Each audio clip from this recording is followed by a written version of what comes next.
The Fed's war on inflation isn't over, but the strategy is shifting.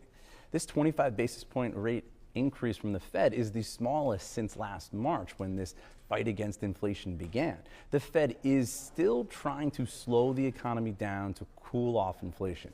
But it's gone from slamming the brakes on the economy to just tapping the brakes. And that is an important shift because it lowers the risk that the Fed ends up causing an accident, either in financial markets or the real economy or both.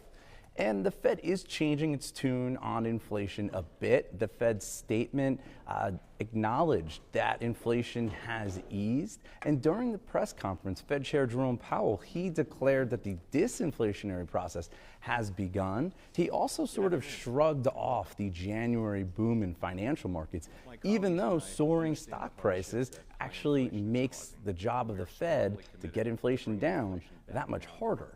Now, markets seem to like what Powell had to say, with stocks rallying during the press conference.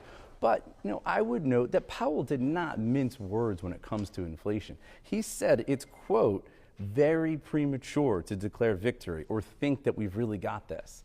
And listen to this clip from Powell. It's very difficult to manage the risk of doing too little and finding out in 6 or 12 months that we actually were close but didn't get the job done, and inflation springs back and we have to go back in, and now you really do worry about expectations getting unanchored and that kind of thing. This is a very difficult risk to manage. Powell went on to say that he's not really that worried about the Fed going too far because the Fed has tools to deal with that. At the end of the day, the Fed sounds more encouraged about the inflation situation, and they are slowing the pace of rate hikes.